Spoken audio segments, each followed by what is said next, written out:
নমস্কার বন্ধুরা, কিছুদিন আগেই ডিএসসির তরফ থেকে একটি নোটিফিকেশন জারি করে নর্মাল সেকশন এবং আপার প্রাইমারি যে সেকশন সেটাকে আলাদা করার প্রক্রিয়া কথা বলা ছিল। এর সাথে টেটের একটা সম্পর্ক রয়েছে, সেটা আমি সেই ভিডিওতেও বলেছিলাম এবং ভবিষ্যতে প্রয়োজন হলে এই টেটের যে সম্পর্ক রয়েছে নর্মাল সেকশন, অনার্স পিজি তাদের সাথে আপার প্রাইমারি সেকশনের, সেটা ব্যাখ্যা করব। আপাতত এই ভিডিওতে আমি যে কাজটি স্কুলের রয়েছে সেই কাজটি নিয়ে আলোচনা করছি। এখানে দুটো পোর্টাল রয়েছে, উচ্চশ্রী পোর্টাল, সেখানে কিছু জিনিস দেখা যাবে। আর কাজটা মূলত এসএসসি রেকমেন্ডেশন ডেটা সাবমিশন যে কাজটা, সেটা কিন্তু আইএসএমএস পোর্টালে গিয়ে করতে হবে। এটা নিয়েই আমি আলোচনা করব, কারণ অনেকেই মনে করছেন যে সকলের ডেটা হয়তো সাবমিট করা হয়ে গেছে, কিন্তু বিদ্যালয়গুলোর উদ্দেশ্যে, বিদ্যালয় প্রধানদের উদ্দেশ্যে আমি জানাচ্ছি অত্যন্ত বিনীতভাবে, বেশ কিছু টিচার আছেন যাদের এসএসসি রেকমেন্ডেশন ডেটা এখনো সাবমিট হয়নি। তো আপনারা চেক করে নেবেন কাদের কাদের হয়নি, কিভাবে চেক করবেন এবং কাদের ক্ষেত্রে নিশ্চিতভাবে এই কাজটা করতে হবে, সেটাও আমি এই ভিডিওতে আপনাদের সাথে আলোচনা করব। তো সকলে ভিডিওটি সঙ্গে থাকবেন। আপনারা যদি উচ্চশ্রী পোর্টালে যান তাহলে দেখবেন এখনো কিন্তু একাডেমিক সেকশনটা উচ্চশ্রী পোর্টালে কোনো রকম চেঞ্জ হয়নি।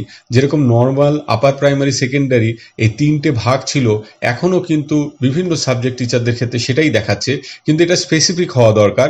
নর্মাল সেকশনের টিচারদের শুধু নর্মাল সেকশন থাকার কথা, যিনি আপার প্রাইমারিতে নিযুক্ত হয়েছেন তার ক্ষেত্রে আপার প্রাইমারি, এবং যিনি সেকেন্ডারিতে নিযুক্ত হয়েছেন তার ক্ষেত্রে সেকেন্ডারি থাকাটাই বাঞ্ছনীয়। এবারে আমরা যদি আইএসএমএস পোর্টালে যাই, সেখানে মাস্টার ডিরেক্টরি ম্যানেজমেন্টের মধ্যে একদম শেষে রয়েছে এসএসসি রেকমেন্ডেশন ডেটা সাবমিশন।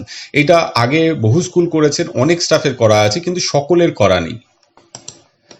এবং দেখুন, এটা যাদের করা নেই তাদের ক্ষেত্রে এই যে নন সাবমিশন যদি হয়, সেটা যে কোনো কারণে হোক, মানে যদি প্রপার এবং সাফিসিয়েন্ট কারণ না থাকে, তাহলে কিন্তু তার যাবতীয় দায়িত্ব বিদ্যালয় প্রধানদের, এবং যে কনসার্ন টিচারের ডেটা এসএসসি রেকমেন্ডেশন ডিটেলসটা সাবমিট হয়নি তার ওপরই বর্তাবে। এবারে আমরা যদি দেখবো যে প্রচুর স্টাফের, আমরা প্রত্যেক স্কুলের ক্ষেত্রেই দেখবো অ্যাসিস্ট্যান্ট টিচারদের কিন্তু ভেরিফাই করা রয়েছে এই ডেটাটা। কিন্তু দেখুন, একটি ঘর আমি দেখাচ্ছি একজন অ্যাসিস্ট্যান্ট টিচারের, তারটা নট সাবমিটেড রয়েছে। এক্ষেত্রে দেখুন তার ডেট অফ ফার্স্ট জয়েনিংটা 3/12/2024, অর্থাৎ আপার প্রাইমারি টিচার যারা জয়েন করেছেন এসএসসির মাধ্যমে রিসেন্টলি, তাদের আগেই এই কাজটা হয়ে গেছিল যেহেতু, তাই বহু স্কুলে কিন্তু এই জায়গাটা দেখা যাবে যে হয়তো কাজটা তারা করেননি, কিন্তু এখন করে দেওয়াই বাঞ্ছনীয়। তো সেক্ষেত্রে সাবমিট বাটনে যদি আপনারা প্রেস করেন তাহলে আসবে তার নাম দিয়ে যে তিনি ওয়েদার রেকমেন্ডেড বাই এসএসসি, এই ঘরটি আসবে। তো এসএসসি দ্বারা রেকমেন্ডেড যেহেতু, ইয়েস ক্লিক করবেন। ইয়েস ক্লিক করলে এই রকম খুলে যাবে। সেক্ষেত্রে এসএসসি রেকমেন্ডেশন নাম্বারটা, আপার প্রাইমারিতে যে এসএসসি রেকমেন্ডেশন নাম্বার হয়েছে, যে তারিখে হয়েছে, এই দুটো দেবেন।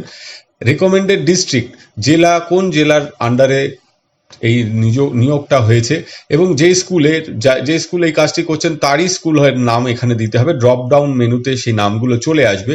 স্কুল থেকেই অ্যাপয়েন্টমেন্ট লেটার দেওয়া হয়েছিল, তার মেমো নাম্বার এবং তার ডেট দিয়ে সাবমিট বাটনে ক্লিক করলে কিন্তু এরকম চলে আসবে যে data has been inserted successfully. পুরো সাকসেসফুলি হলেও দেখুন বাকিদের ভেরিফাইড হলেও পেন্ডিং ফর ভেরিফিকেশন এই লেখাটা আসবে স্কুলের জমা করার পর। এটা নিয়ে চিন্তার কিছু নেই।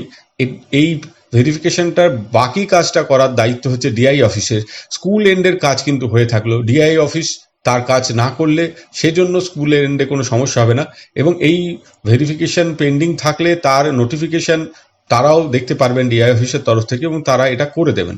ফলে এই কাজটি কমপ্লিট হবে। আজকের ভিডিওতে আপনাদের সামনে এটুকুই। সকলে ভালো থাকবেন, সুস্থ থাকবেন। ধন্যবাদ।